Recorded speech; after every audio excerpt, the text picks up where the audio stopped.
I told him I was from Detroit.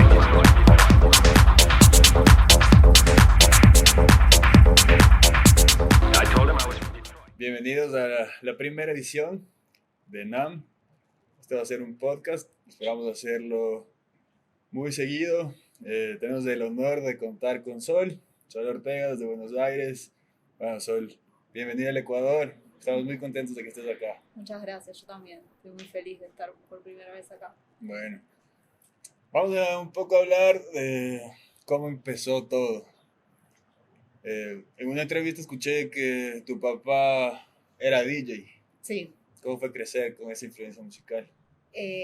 Bueno, la verdad es que me vino muy bien porque creo que desde chiquita escuché siempre buena música gracias a él. En realidad toda mi familia, como mi tío también era DJ y siempre me inculcaron mucho el funk, el rock, bueno, la electrónica también, todo lo que era Kraftwerk, Daft Punk, todo eso lo conocí por ellos, Lil Louis, Juan Atkins. Entonces creo que desde chica tuve como una muy buena influencia musical y a partir de ahí, bueno, ya me fui adentrando en lo que me fue gustando más a mí con el tiempo. Pero nada, la verdad súper agradecida porque sé que no le pasa a todo el mundo esto de tener influencia musical de su familia y bueno, mi papá, una gran inspiración para mí. Seguro. ¿Cómo se refleja esto en la manera en la que estás haciendo música ahora, en tus sets, en llegar a tocar a un lugar que no conocías antes? Bueno, trato siempre de ser yo y también de ir con el momento, ¿no? De lo que me surge, de cómo me siento ese día. Eso, tratar de ser genuina, auténtica, ¿no? Y demostrar un poco mi interior y lo que estoy sintiendo en ese momento creo que es lo que mejor me sale a hacer. No podría planificar mucho las cosas, me sale más ser espontánea e ir con la corriente, ir con la gente. Pero bueno, sí tengo una influencia musical como marcada de cosas que me gustan y por ahora no salgo de esas cosas porque es lo que más me representa a mí. Ajá. Okay. También escuché que de Plastic Woman a Sol Ortega. ¿Cómo fue ese cambio? Es una historia muy graciosa porque en realidad lo de Plastic Woman surgió porque yo en esa época usaba MSN, el Messenger, ya hace mucho tiempo, y tenía de nickname Plastic Woman porque era muy fanática de Plastic Man.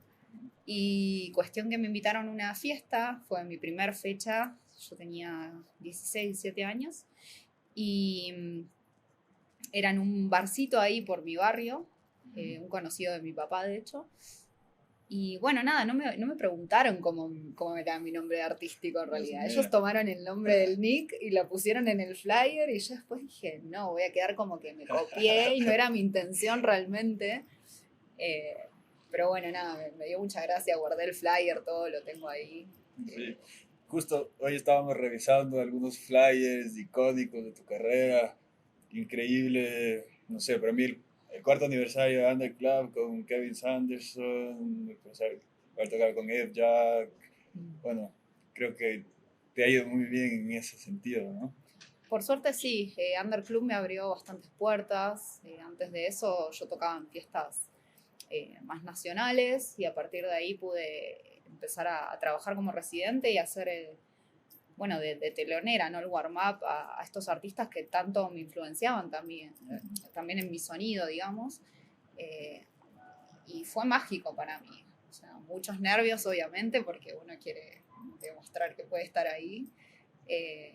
Pero realmente me abrió muchas puertas, me hizo conocer artistas, quedé en contacto con varios artistas, con Fiac, con Los Enker.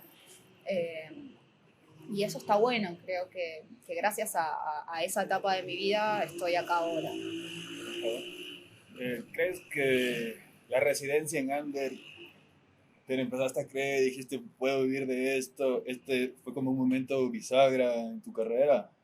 Sí, porque antes de eso yo trabajaba en gastronomía, era camarera en un restaurante, obviamente tocaba en fiestas y me pedía el día cada vez que tenía que ir a tocar, por suerte mis jefes eran buenos jefes y me lo daban. Pero sí, en un momento cuando vi que se volvía algo de todos los fines de semana, dije, bueno, quizás ahora puedo plantearme la idea de vivir de esto, de lo que me gusta. Y me arriesgué y renuncié a mi trabajo y puse todo en esto y la verdad es que por suerte salió como quería, como esperaba. ¿Eso qué significó? Salir de la zona de confort, de arriesgarte. He escuchado, Totalmente. siempre hablas como de eso, de salir de la zona de confort, que siempre estás cambiando lo que piensas, como que, ¿qué es eso? Sí, sí, soy una persona muy cambiante. Hoy me puede gustar algo y mañana me puede gustar otra cosa. La música realmente es lo único que a lo largo de mi vida, la música y la fotografía, lo único que a lo largo de mi vida se mantuvo, digamos, que nunca se fue de mí, que es parte de mí, que creo que va a seguir siendo siempre. Eh, pero sí, fue arriesgarme porque en Argentina es bastante difícil llegar a vivir del arte. Y bueno, por suerte tenía igual el apoyo de mi pareja y de mis padres en ese momento, entonces pude tomarme esa libertad de hacerlo, pero sí no fue nada fácil, digamos. Cuando dije, bueno, por ahí quiero mantenerme y vivir sola, todavía no sé si lo puedo hacer, tengo que esperar un poco más. Creo que hoy en día recién me siento cómoda con eso al 100%. Ok. Y seguramente que fue inclusive un poco más difícil implementar una cultura, un sonido como Detroit, que quizás no se estaba escuchando en ese momento. Quizás era más fácil ir por otro camino y un poco más seguro. Sí, especialmente en Under, en ese momento estaba muy de moda lo que era Paul Group Ujú. y ese sonido, el tecno más hipnótico por ahí. Y, y bueno, yo nada, quise llegar a romper un poco con eso porque era lo que me gustaba. Y de hecho me he comido muchos comentarios malos por eso, ¿no? Como, esta chica toca house, ¿qué hace acá? No me gusta lo que hace. He pasado por mucho de eso, eh, pero siempre traté de mantenerme y de ser yo y de no ir por el camino fácil, eh, porque no me sale, simplemente creo que no lo haría de la misma manera si no fuese yo con la música. Bueno, y llega un momento en el que te convocan para el Boiler Room, para Richie Hawtin, siendo auténtica, llevando el sonido de Detroit. Y en ese momento, después hay críticas, después de tu set. ¿Cómo fue ese momento de sentirte en el Boiler Room en un momento tan importante, la primera vez en Buenos Aires, y al mismo tiempo ver que hay críticas? ¿Cómo fue ese momento para ti? Bueno, fue difícil primero el hecho de repente pasar a tocar en un boiler room, era algo que no me esperaba. De hecho, me enteré 3 días antes de la fiesta que iba a tocar ahí y no tuve mucha preparación mental ni de ningún tipo, digamos. Así que simplemente dije, bueno, ya está, lo voy a hacer. Ya está, sucedió y lo tengo que hacer y es ahora. La verdad es que me divertí mucho, ni bien terminé de tocar, tuve muy buenos comentarios y recién cuando llegué a internet, a lo que es internet, ¿no? Que es todo un mundo, ahí me topé con estos comentarios negativos, que, bueno, obviamente al principio me costó, porque, digamos, mentalmente no estaba tan preparada para todo eso, no sabía lo que era eso todavía, no me había metido nunca ahí, pero bueno, con el tiempo entendí que hay gente que le va a gustar, hay gente que no. No considero que sea mi mejor set tampoco, pero es lo que es y gracias a ese set se me abrieron un montón de puertas, un montón de puertas, así que agradezco que haya sido lo que fue y los comentarios malos creo que siempre van a estar ahí, hagamos lo que hagamos, ¿no? De eso se trata. Y creo que también es algo bueno que haya comentarios malos, porque significa que la gente te está escuchando por lo menos, que algo estás haciendo Algo, estás bien. haciendo ruido. Bueno, y para todos los que no hayan visto, no hayan escuchado el set, vayan a ver, es un boiler room increíble. Acá con todo el crew de NAM lo vemos unas 2 o 3 veces a la semana seguramente. Y bueno, obviamente, como tú dices, eso te abrió muchas puertas. ¿Qué pasó después de eso? Y después de eso tuve mi primer tour por Europa. Me fui 2 meses a Berlín y ahí empecé a viajar por todos lados. Toqué en lugares increíbles que nunca me hubiese esperado. Ciudades como Tel Aviv, en India, bueno, mucho en Berlín también, Holanda, Y fue gracias a eso, fue gracias a ese boiler room, porque mal que mal tuvo llegada, no sé cómo, pero la tuvo. Y bueno, ya a partir de eso empezamos a pensar en viajar y empecé a trabajar con una agencia de Berlín y ellos lograron que pueda tocar en varios de los mejores clubes, o por lo menos lo que considero yo los mejores clubes de la escena. Ajá. Llegar a Berlín para una artista latinoamericana, digamos, en la meca del techno. ¿Qué está sucediendo allá? ¿Qué es lo que está pasando? ¿Cómo se desarrolla la escena? ¿Qué es Berlín? Bueno, Berlín yo creo que, bueno, como vos lo decís, es la meca, es la cuna de muchas cosas y para mí fue una gran inspiración. De hecho, yo noté un cambio en mi forma de tocar y en la influencia musical cuando volví allá. Y bueno, también me lo han dicho, ¿no? Que habían notado ese cambio. Imagínate que estar tocando de repente en line-ups con artistas reconocidos y tener que adaptarse a eso, al público de allá, que también es bastante estricto, por así decirlo a veces. Fue como todo un desafío para mí, pero me hizo crecer muchísimo, tanto como persona y como artista. Okay. Y después regresas a Argentina y ¿qué te empieza a pasar? ¿Empiezas con el sello, con Detroit Classic Gallery? ¿Qué es lo que está pasando ahora? Sí, después de eso, había entrado en Detroit Classic Gallery antes de irme, Antes de irte, okay. pero realmente no había tenido la oportunidad de trabajar tanto porque estaba medio de acá para allá. Y cuando volví recién ahí pudimos plantearnos el hacer un evento, empezar a filmar videos, hacer producciones, retomar el sello, un montón de cosas que no había hecho nunca y que fue todo un nuevo mundo para mí. Y la verdad yo creo que haber entrado ahí fue lo mejor que le pasó a mi carrera. A ver, porque yo, Detroit Classic Gallery no lo creé yo, lo creó 110101 y ellos me invitaron a participar y nada, empezar a compartir eso con amigos fue muy loco para mí y poder aportar mi criterio a la escena, ¿no? Y hacer algo por la escena en Buenos Aires. Hacer algo por la escena. Eso es lo que quieres, dejar algo. Eso es lo que quiero, sí. Por eso todavía no me planteé el irme afuera. Yo siempre digo, me quiero quedar en Buenos Aires hasta sembrar esa semillita y que quede algo nuestro y algo de nuestra visión ahí y aportar, porque creo que le hace falta a la escena un poco de eso, un poco de amor. Un poco de amor. Sí, bueno, y Detroit Classic Gallery yo creo que empieza a dar sus frutos. Acá, bueno, tenemos muy buena recepción, a nosotros nos gusta mucho, nos identificamos, así que bueno, igual los muchachos de Detroit Classic Gallery, si lo escuchan o lo ven, pues que sepan que son una gran influencia y que nos gusta mucho lo que hacen. Muchísimas gracias. Ahora sacaron un EP. Sacamos, sí, no el primero, los chicos habían sacado un disco, que fue el primer disco del sello, que se fue en formato vinilo. Nuestra idea era seguir con el formato vinilo, perdón. Pero bueno, por una cuestión económica todavía no pudimos retomarlo, así que empezamos a crear esta faceta digital.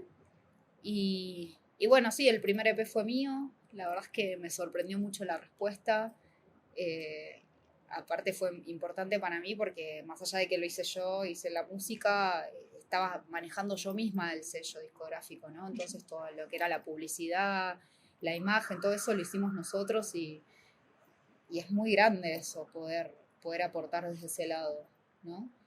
Y bueno, ahora estamos sacando una vez por mes, ahora salió uno de Cisco y vamos a seguir. Una vez por mes van a tener un EP nuestro seguro. Buenísimo. Y bueno, no es música y ya, cuéntame una historia 360 con las ilustraciones, las gráficas, este concepto distópico que le quieren dar. ¿Nos cuentas un poco qué es de eso? Sí, bueno, esa también fue una idea de los chicos, de sacar un capítulo de un cómic con cada disco. Y bueno, trata un poco de dos personajes que vendrían a ser ellos, ¿no? Que se encuentran como en un mundo en donde el arte sí, el arte en general, ¿no? Todo ya no es visto como algo bueno, sino que es reprimido. Es un poco local la historia. Y, y bueno, nada, ellos lo que tratan de hacer es como sacar de nuevo esa chispa, ¿no? Ese amor por el arte y que la gente vuelva a disfrutar. Y que creo que está bastante relacionado con cómo ellos percibían la escena en ese momento y la música en ese momento, ¿no? Que quizás lo que estaba sonando no les gustaba tanto, me sentí bastante identificada con eso, de hecho, también. Y quisieron romper con eso, con su sonido, con su estilo, y bueno, es lo que tratamos de hacer, ¿no? Como imponer un poco lo que nos gusta a nosotros más allá de lo que esté sonando en el momento. Y el cómic va un poco de eso, tratar de romper con lo que se da en ese mundo distópico. Y el hecho de que ustedes manejen todo, desde la distribución, las gráficas, del sonido, no sé, se me hace a mí un poco parecido, y porque te escuché un día también hablar de Mike Banks, Sí. de uno de los creadores de Underground Resistance. Bueno, él siempre habla de mantenerse independiente, de crear tu propia distribución, y bueno, lo que hablabas tú, ¿no? Ser fiel a tu sonido, a lo que en realidad crees. Sí, totalmente. Sí, de hecho, bueno, Mike Banks es una gran influencia para nosotros. Creo que de Underground Resistance tomamos mucho, más allá del sonido, sino esto que decís vos de la visión que tienen ellos respecto a la música, respecto a lo que hacen, esto de no volverse súper reconocido, como que eso no importa tanto, ¿no? Ganar plata y ser alguien, el número uno, sino aportar la visión como una especie de revolución, por así decirlo. Esa es la semilla. Sí, como a mí me gusta esto, quiero decir esto con mi música y lo voy a hacer, más allá de si a la gente le gusta o no, voy a seguir por este camino. Y eso es lo que tomamos un poco de ellos. Okay. ¿Tienes algunos tracks publicados como S.O.? Sí. Igual, se me hace como Mike Banks toca tapada la cara para, bueno, él decía que hay mucho prejuicio contra los negros y que si saben quién es, pues realmente no van a apreciar la música. ¿Crees que eso fue tu idea al sacarlo como S.O.? O quizá un tema Sí, más feminista, más de lucha contra lo que estaba pasando. no sé si tan de feminismo, sino más bien que a mí me costaba decir esto lo hice yo. Okay. Me costaba mucho mostrar lo que hacía, ¿no? Yo quería mostrarlo, pero no quería que esté condicionado porque lo había hecho yo. Quería que la gente lo escuche y me diera su visión más Imparcial. genuina, digamos, exacto. Pero fue un intento fallido porque ya el segundo que saqué fue como solo Ortega y ya arruiné todo, así que nada, S.O. murió en un solo release, pero siempre tuve como esa idea de retomar ese AKA, obviamente que sepan que soy yo porque ya está, pero quizás usarlo para otro sonido. Pero sí, bueno, un poco la idea fue eso, como esconderme detrás de, más que nada de mis inseguridades, no tanto de... Un tema personal, un tema de Sí, exposición. era más un tema de exposición. De hecho, al principio me costaba mucho subirme a una cabina y que la gente me mira la cara. Yo quería tocar detrás de un telón, detrás de una visual, no sé, de algo que no se me viera directamente. Pero bueno, con el tiempo empecé a ganar un poco más de confianza en lo que hacía, empecé a gustarme, a gustar de lo que hacía y a decir, bueno, loco, esto soy yo, si les gusta, genial, y si no, ya tienen otra cosa para escuchar. Eso es lo que está pasando, básicamente. Sí. Okay. ¿Cómo es un día en tu vida? ¿Cómo es un día normal? No sé, tienes que cumplir plazos, tienes que cargar cosas, pero ¿cómo es Sol fuera de los directs? Mi día, bueno, me levanto y hago música siempre a la mañana, es cuando tengo la mente ahí fresquita, entonces me gusta hacer música, me gusta crear. Después tengo que dar clases, que fue algo que surgió en la pandemia y que la verdad es que me gusta mucho y quiero seguir haciéndolo.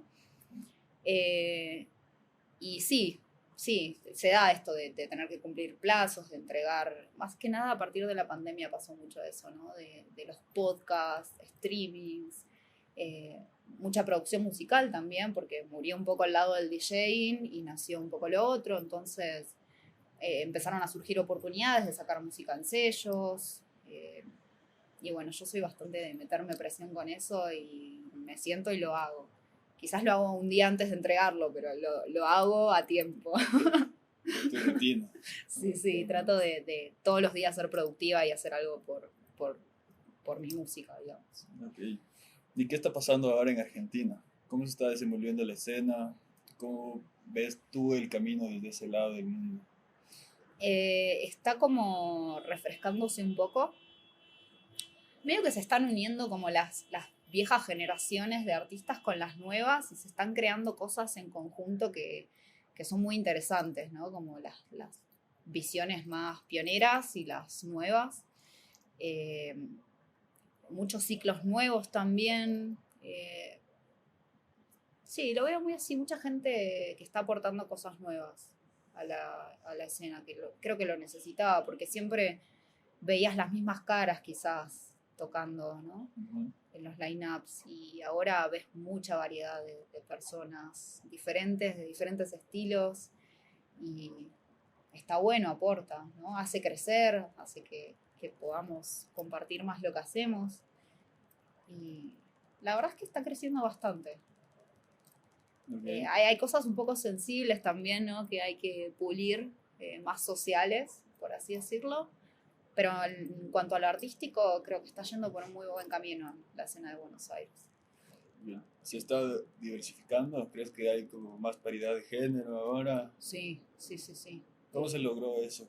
¿Quiénes, quiénes fueron las pioneras? ¿O cómo se llegó a ese momento? Eh, no te sabría decir, yo creo que siempre tuvimos como, bueno, creo que pasa en todos lados, un poco acá en Latinoamérica, una influencia de lo que pasa en Europa, ¿no? Ujú. Y como que lo que se empieza a escuchar allá de repente llega acá y hay gente que lo toma y, y de repente de pasar a una escena que era solo tecno, puro tecno, pasamos a tener, no sé, trance, hard techno, electro, house, Detroit, que el Detroit no se escuchaba en ese momento. Sí, se diversificó un montón y puedes encontrar de todo, hay para todos los gustos. Eso está muy bueno. Muy bien. Ahora escuché el otro día que quieres cantar. Sí, pero no sé cantar. Bueno, Me encantaría poder. ¿de dónde nace eso? ¿Qué crees que cantarías? ¿Cómo lo visualizas? Eh, no sé, siempre es algo que me gustó. Yo cuando era chica cantaba por hobby, bailaba por hobby, siempre estuve conectada con eso. Me gusta expresarme simplemente y creo que, bueno, hoy en día que hago mi propia música sería muy bueno también complementarlo con eso, ¿no? Eh, pero bueno, no lo sé hacer y por ahora simplemente estoy pensando en conseguir a alguien que cante y hacer música con esa persona. Pero sí, es algo que me gustaría incluir, como que la voz siento que expresa un montón, ¿no? Ujú. Más allá de los sonidos y que aportaría mucho. Seguro. Creo que redondearía un poco bastantes ideas que tengo Bueno, en quizá la el cabeza. próximo show ya tienes un micrófono Me acá encantaría. y... Uy, no, no sé si yo, no les recomiendo que eso pase. Ahora, afuera del mundo electrónico, ¿qué estás escuchando? ¿Qué, por ejemplo, te pedimos ahora que nos recomiendes una banda o algo que estés escuchando? Eh, es que escucho muchas cosas todo el día. Como te digo, soy muy cambiante. Entonces, vos me decís, recomendame una banda y se me vienen un millón de bandas a la cabeza. Eh, Creo que una banda que siempre permanece ahí y que la puedo escuchar en todo momento es Aparat. Ok. Eh, y Moderat también, ¿no? Que viene un poco de ahí. Pero después escucho de todo, escucho jazz, escucho indie, escucho música clásica, tango. Me gusta ir cambiando porque no me puedo casar con un solo género. De hecho, la electrónica en el día a día es lo que menos escucho todo lo demás. Metal, ¿no? Cualquier cosa puede ir variando mucho. Ok. Vamos a hablar ahora un poquito de la parte más técnica, más de DJ, que bueno, hay mucha gente que acá no está como tan normalizado siempre tocar en vinilos, Ujú. es como un arte totalmente análogo, es algo que yo creo que nunca se va a perder y que le da muchísima calidad a tus sets. Ahora también tienes esta faceta de docente. Ujú. ¿Cómo es esto? ¿Cuál es tu conexión con los vinilos? Eh, yo el primer contacto que tuve con esto fue con vinilos, después por una cuestión de que no tenía la posibilidad de practicar, no me adentré en eso, hasta que conocí a Juan. Cuando conocí a Juan, él tenía sus bandejas, tocaba solo con vinilos, Guido también, eh, y bueno, empecé a coleccionar música y obviamente a poder practicar en mi propia casa, Ujú. y eso, no sé, trajo un amor muy grande, como que de hecho cada vez me tiro más por el vinilo y un poco menos por lo digital. Eh, no sé, me gusta mucho esto de ir a una disquería, de poder seleccionar el tacto, ¿no? Que tiene el disco. Es mucho más divertido a la hora de tocar también porque no te aburrís, porque estás ahí todo el tiempo. Eh, así que sí, no sé, se volvió un amor muy grande para mí, pero creo que gran influencia ha sido Juan Ok. en eso. Eh, ¿Te parece que tocar en digital, hay un momento en el que ya sabes qué es lo que tienes que hacer, te sale, o sea, empatar ya se te hace muy normal y por ahí el vinilo te ayuda a mantenerte más concentrado en el fraseo, Bueno, hay no una sé. realidad que no tanto de empatar, porque trato de siempre empatar a oído porque me divierte más hacerlo así, pero sí hay una cuestión de que no puedes lupear, por ejemplo. El vinilo se termina y se termina, entonces no podés estar tan relajado. Y eso me divierte, como la adrenalina que te da eso. Pero creo que lo digital también trae muy buenas cosas porque te permite hacer otro tipo de sets, te permite jugar mucho más, y que no sea tan tradicional, por así decirlo. Eh, pero bueno, mis setups favoritos son las dos cosas juntas porque ahí es donde tengo toda la música que quiero, ¿no? Tengo lo que no tengo en vinilo lo tengo en digital y viceversa, entonces puedo hacer lo que quiero básicamente. Eh, hasta que pueda tener una gran colección de discos, creo que va a seguir así. Correcto. Eh, el otro día veía un documental de Culto, que tú Sí. también tienes un set allá, y bueno, ellos hacen estas 7 horas de culto en las que tienes CDJs, tienes vinilos y también tienes tu faceta de productor, ¿verdad? Sí. ¿Ya lo hiciste? ¿Tuviste tus 7 horas de culto? ¿O no Todavía no. todavía? Me han invitado, pero no hemos podido coordinar todavía. Pero bueno, es algo que me gustaría hacer porque digo, Martu, que es quien maneja culto, lo conozco hace años y conozco la pasión y el amor que tiene por eso y la verdad es que participar de algo así, que es de culto justamente, ¿no? Invita artistas que realmente le gustan, eh, y eso creo que es muy valorable. Así que igual sí he tocado 7 horas una vez, no en culto, Ujú. pero sí he tocado 7 horas. ¿Ese es tu set De más largo? sorpresa, me enteré esa noche que tenía que tocar 7 horas. Sí. Sí, Eso sí es tu set más largo. ha sido mi set más largo. eh, muy particular. O sea, está bueno porque puedes hacer lo que querés, puedes contar la historia que vos quieras, poner la música que vos quieras. Pero bueno, son 7 horas que estás ahí, el oído así, la espalda. Físicamente Sí, desgastante. físicamente es demandante. Pero bueno, a nivel set creo que es muy interesante. Digo, los artistas que he escuchado que tocaron tantas horas han hecho cosas muy diferentes a lo que hacen cuando tocan 1 o 2 horas, que es donde tenés que mostrar, ir a lo seguro, digamos, ¿no? Ahí como que te puedes explayar mucho más y creo que mostrar otras facetas, Como que tienes una oportunidad de desnudar tu gusto musical. tal cual, y de ir pasando de un estilo a otro, ¿no? A eso por lo menos es lo que sé yo. Empecé quizás con estilos que no pongo nunca, como es el ambient, esas cosas más deep, y después, bueno, terminas donde querés. Es muy interesante ver ese cambio y cómo la gente va mutando con eso y va yendo con el set, ¿no? Con la historia. Correcto. Bueno, me parece increíble poder mostrar algo distinto, ¿no? No es una fiesta en la que vas a tocar 2 horas, 3 horas y ya está. Eso de innovar, eso de siempre mostrar algo distinto. Este último set que hiciste también con el pendrive de House que te lo puso. Dying, sí, Rodri Agüero. Me contabas que es una de tus referencias Sí. musicales. Sí, de hecho, bueno, él, Volpe, todo ese grupo de chicos me adentraron también un poco más en el sonido que fue el house y el Detroit, ¿no? Que es lo que más me gusta hoy en día, con lo que más me siento identificada. Un poco también fue por ellos, porque me gustaba y por ellos conocí muchos artistas más. Así que sí, es una gran influencia. Me gusta mucho lo que hace, la verdad. ¿Trabajas con una agencia? ¿Crees que es muy importante para todos los DJs que quieran crecer, involucrarse de esa manera, estar con una agencia, intentar dar ese paso? Bueno, es verdad que ayuda mucho porque es difícil, por lo menos para mí era muy difícil venderme o valorar lo que hacía, ¿no? Ponerle un precio y decir, bueno, esto vale lo que hago. Era muy difícil hasta que entré en una agencia y la agencia lo hizo por mí. Y me hizo entender que eso es importante, ¿no?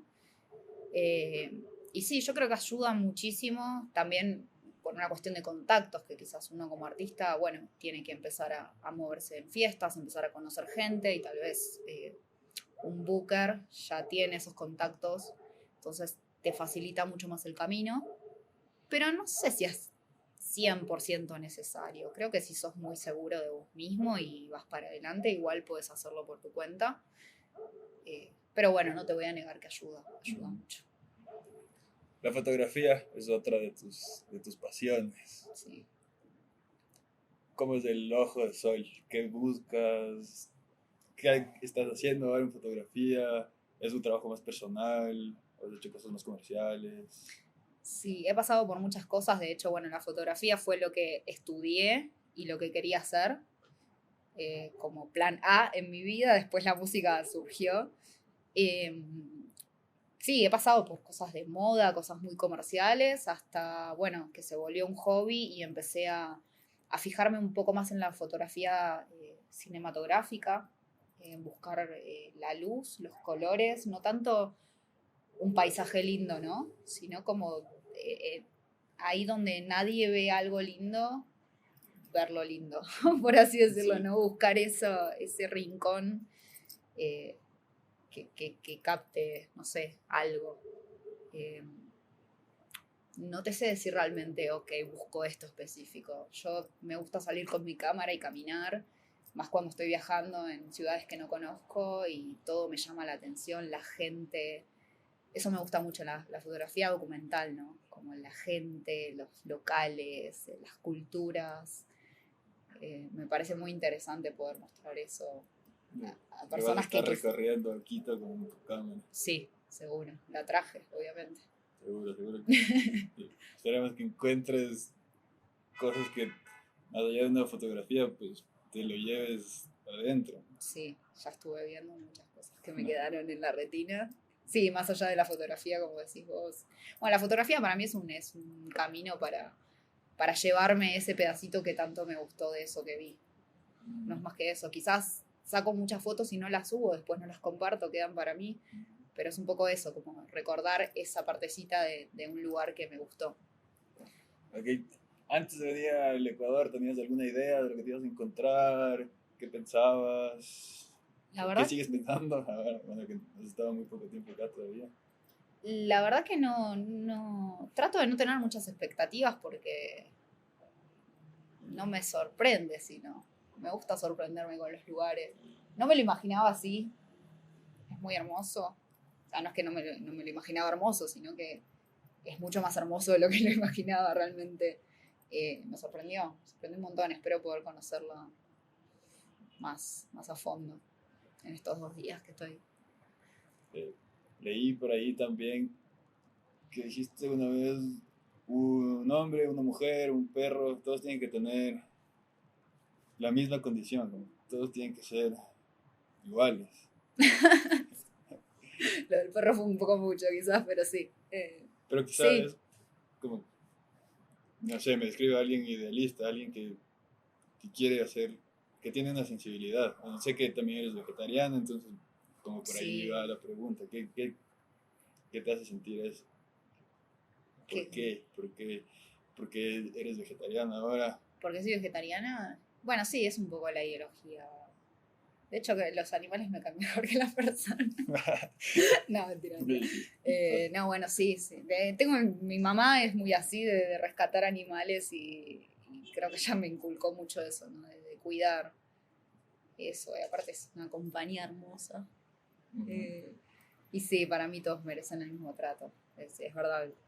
Eso, lo sigo sosteniendo, que para mí no hay una cuestión ni de género, ni de raza, ni de nada.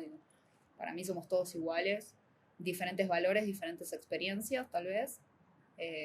Cada uno tendrá su visión de las cosas, pero yo creo que a todos deberían tratarse por igual, porque somos todos seres de este mundo. Y, no sé, estamos todos acá para aportar algo y para aportarnos algo. Y para aportarnos algo, ¿no? Sobre todo. El hecho de que estés acá, bueno, para nosotros intentamos construir algo, que intentamos nutrirnos de artistas internacionales, de gente que está haciendo cosas en otro lado. Creo que eso es lo que nos va a hacer crecer, ¿no? Que estés acá, que bueno, vengas por primera vez del Ecuador, que estés en Colombia, que vayas a México. Compartir todo eso, pues, creo que nutre la escena latinoamericana. Totalmente. De hecho, con los chicos de Colombia estaba hablando un poco de eso, ¿no? De que para mí Latinoamérica más que nada nos falta un poco de unión. Unirnos entre todos, hacer cosas entre todos, apoyarnos, colaborar. Me parece que eso es lo que nos va a hacer crecer. Como trabajar juntos e impulsarnos todos, ¿no? No tratar de ser el número uno en algo, porque no existe eso en el arte para mí. Es como, llegamos todos o, bueno, llegás y te quedás solo capaz. Pero esto de poder compartir cosas, de conocerlos, de venir acá, no sé, esto que armaron, a mí me parece muy rico, me parece de las experiencias más ricas, más allá de hacer lo que me gusta en otros lugares, ¿no? Como esto de conocer nuevas personas y de llevarme también nuevos amigos, es muy, muy lindo. Seguro, pero de eso se trata. Bueno, a la gente que te está escuchando, el viernes vamos a tener una velada espectacular. ¿Qué les quieres decir? Nada, que espero que lo disfruten mucho y estoy muy contenta de poder compartir esto con ustedes y muy agradecida de que me reciban y de estar acá, la verdad. Bueno, te agradecemos mucho que estés acá, la buena banda de la entrevista, gracias por haber aceptado la invitación, venir a compartir tu arte acá. Y nada, estamos muy felices de que estés acá, que sea la primera de muchas veces. Ay, ojalá que sí. Yo también, muchas gracias por todo. Bueno, gracias.